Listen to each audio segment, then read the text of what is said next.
You know what day it is. It's Tuesday. 10 Toes Tuesday. I couldn't wait. And by the comments, you guys wanted to hear snake bites an apple. Alright, well, there is a lesson to this. You may form your own lesson out of it, but there's a lesson to this. But basically, we're talking about my brother today. My brother was going to start the channel with me. Those plans fell through. But this story is all about him. Now, I got to go back a little bit to give you just a little bit of history before we get into this story. My brother and I stayed in the same room. We grew up together. He was 6 years younger than me. But my parents always made us stick together. So if I went somewhere, he had to go somewhere.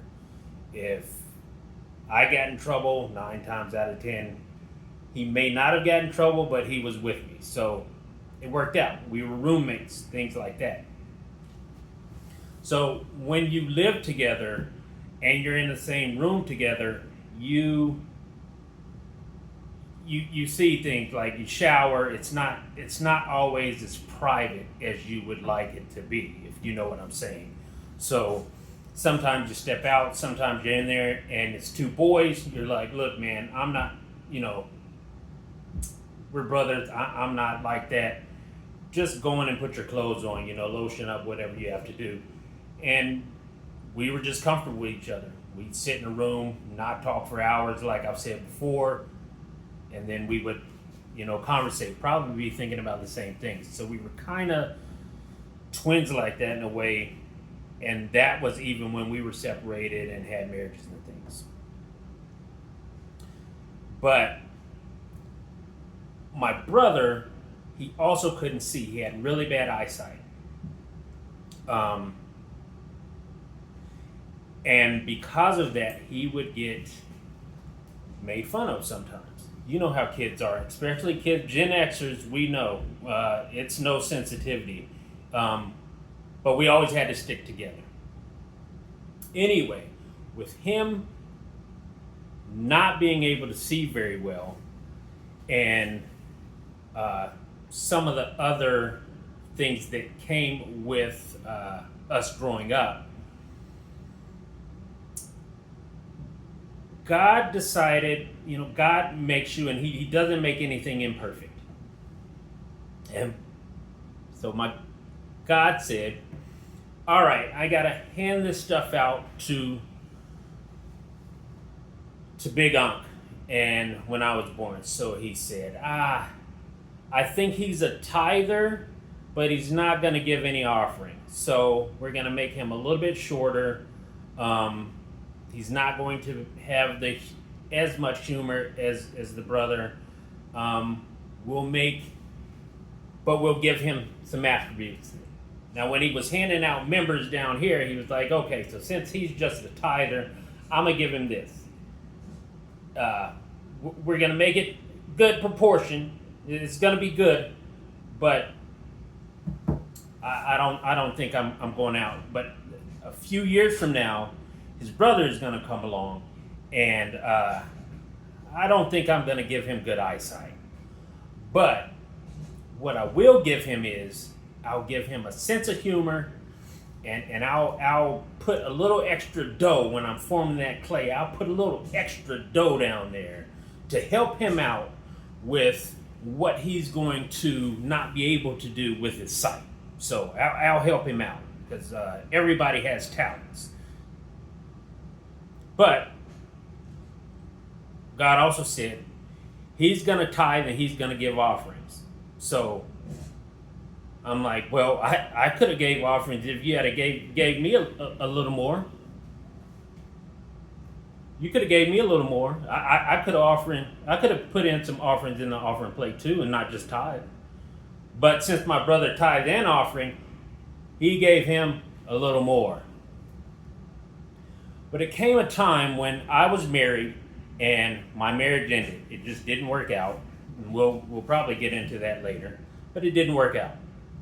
I'm back on the dating scene. I'm older now. I'm not in my 20s. So it's the dating scene had changed. My brother at the time, he got into a relationship and was married. So we were kind of passing ships in the night, so to speak. And I'm talking to him, I'm crying, hey, what am I gonna do? Just a pity party. He was like, look, suck it up, get back out there. I said, well, what do I do? My confidence is shattered, because you feel like no one wants you, you're never gonna find somebody again, yada, yada, yada. And he was like, look, I want you to do two things for me. I want you to get a hobby, and I'm gonna help you get your confidence back, especially, in the bedroom and stuff. And I was like, okay, well, I don't know if I'm ready for the bedroom. He's like, just bear with me.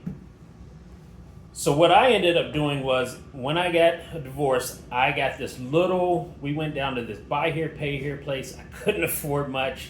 I think the car was like $1,500, and I made payments. But I loved that little car. It was a little Jetta. He had a green one. I had a black one. And we used to race these little things. They were fast. I like Volkswagen. It was fast. But I wanted this VR6. So that was what I focused on. I stopped focusing on the girl and the wife and what she was doing and all of that. And I focused on my work. And then after work, I focused on Muay Thai and martial arts. After that, I focused on this VR6. So we got that part out of the way. Well, I said, okay, I've got all of this done. It's been, 6-9 months. I almost have enough for the car. What now? And my brother was always notorious for going around and wagging his thing. I'm like, man, stop, man. Nobody needs to see that. He'd wear these jeans, and we'll get into these jeans. He lost these jeans. That's in another story. But he used to wear these jeans, and they were really tight. And they were really tight around his bulge. And he would he'd go around, and he when Jurassic Park came out, he started making, you remember the pterodactyl and not the pterodactyl, the T-Rex.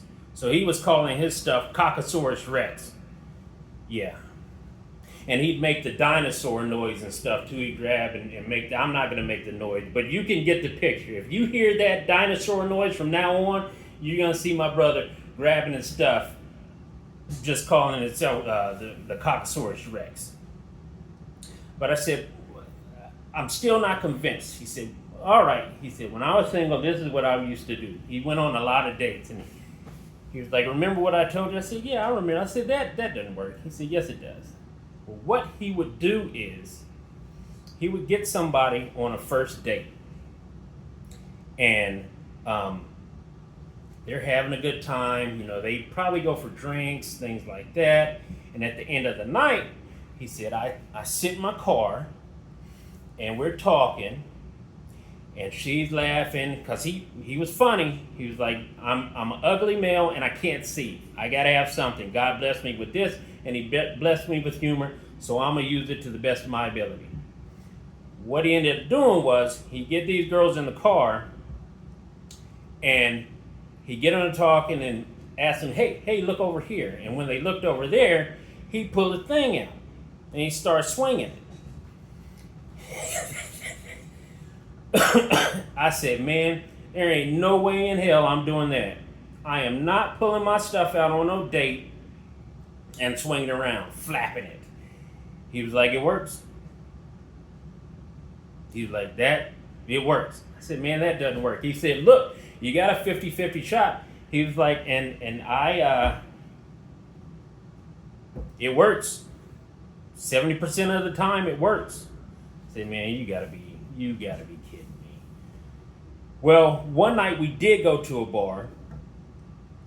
He did have on those pants I was telling you about. And we're walking out, and he's talking to this couple of girls, and he went to the bathroom. I didn't go to the bathroom.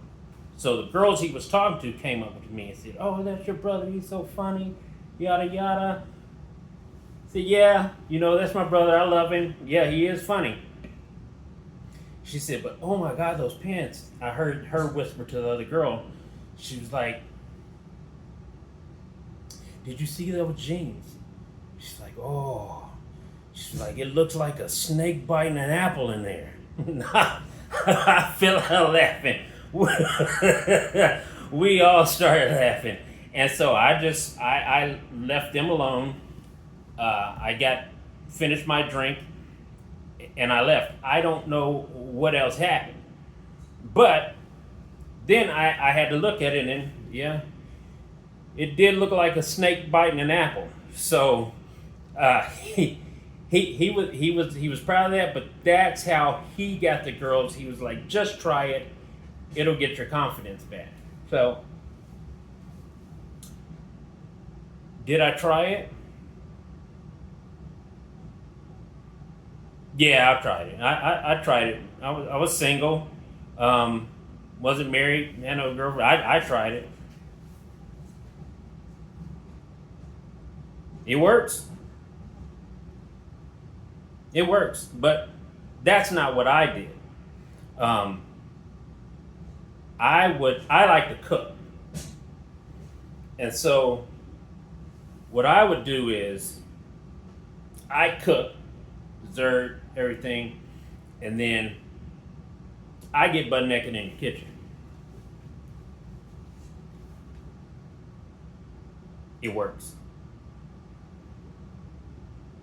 So, with that being said, to anybody out there that needs to boost your confidence, you're going through something, I hope you have someone as funny and as vibrant as my brother was. I hope you have a good relationship with somebody that you can kind of cry on their shoulder, that'll kind of help you up.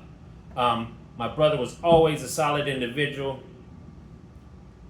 loved his family, and he always stayed 10 toes down. Anybody that knows him would tell you that he stayed 10 toes down. But that's what he used to do.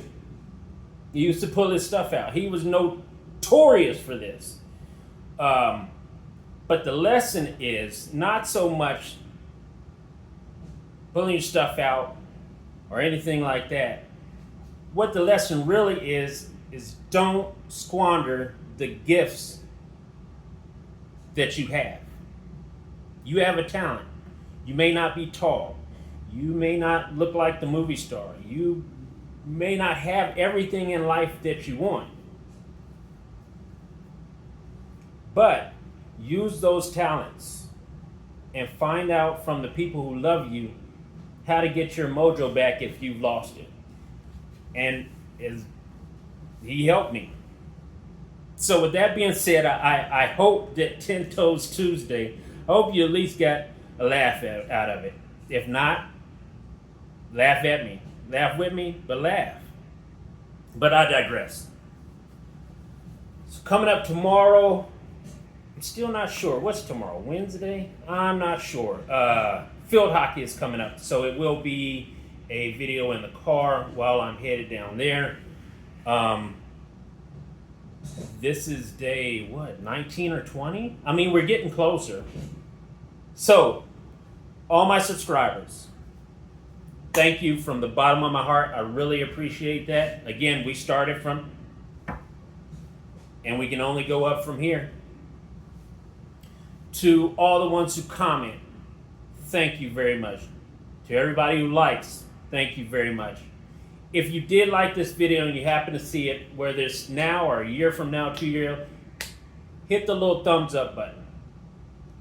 But be careful about that thugging. So that was just the thoughts I wanted to leave you guys tonight. Good memories of my brother and him just doing,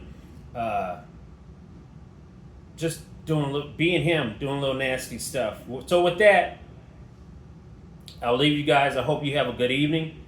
We're going to be doing this again tomorrow. Once a week will be guns. We'll probably talk about field hockey and soccer tomorrow because I got to get ready for that. So, and then we'll move into the gym. But hey, thank you guys. I love you. Big Uncle, talk to you later. All up in you. Out.